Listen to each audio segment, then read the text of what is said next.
আর একটা সঙ্গীত গাইতেছিলাম, বললে শেষ করে দেবো, আর সময় নেবো না, অনুমতি চাই। একটা সঙ্গীত বলে শেষ করে দেবো।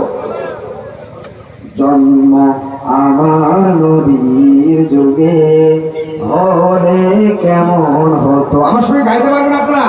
কথা বলেন, গাইতে পারবেন? আমার সঙ্গে সবাই গাইবেন একটা সঙ্গীত গেয়ে শেষ করে দেবো ইনশাল্লাহ। জন্ম আমার নদীর যুগে হলে কেমন হতো,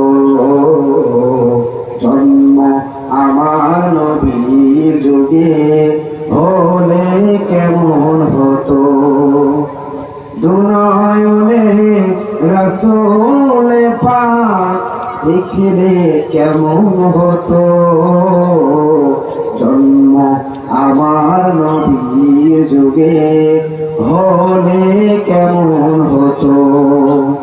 আসত ভেসে হাজারতে বিলালের মধুর আযান, যে জানে ছিল এমন প্রেম মুগ্ধ রহমান, জন্ম আমার নবীর যুগে হলে কেমন হতো।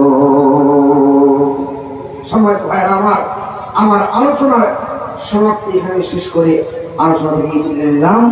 আমার জন্য সবাই দোয়া করবেন, আল্লাহ পাক রব্বুল আলামিন যেন আমাকে কোরআনের ময়দানে হক কথাগুলো যেন আমাকে বলার তৌফিক দেয় বলে আমিন। নামাজ সম্পর্কে আলোচনা করেছি, আল্লাহ পাক রব্বুল আলামিন আমি সহ আমাদের সবাইকে 5 ওয়াক্ত নামাজ জামাতে আদায় করার তৌফিক বলে আমিন, আল্লাহুম্মা আমিন। আসসালামু আলাইকুম ওয়া রাহমাতুল্লাহি ওয়া বারাকাতুহু। আলহামদুলিল্লাহ, সম্মানিত ওস্তাদ, সম্মানিত আলেম অত্যন্ত গুরুত্বপূর্ণ আলোচনা পেশ করেছেন। সন্দীপবাসীর পক্ষ থেকে প্রিয় আলেমকে শুভেচ্ছা অভিনন্দন।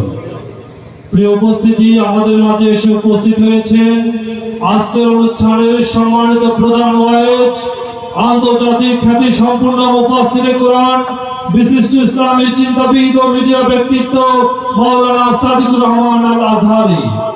আমরা যারা এখনো বাইরে ঘোরাফেরা করছি, আমরা সকলে প্যান্ডেলের ভিতরে এসে অবস্থান নিই, যে যার আসনে বসে পড়ি। আমাদের স্বেচ্ছাসেবক ভাইদের দৃষ্টি আকর্ষণ করছি, আপনাদের দায়িত্ব এখন বেড়ে গেল। আপনারা যে যার দায়িত্বে সঠিকভাবে পালন করুন এবং দায়িত্বের যে যেখানে ছিলেন সঠিকভাবে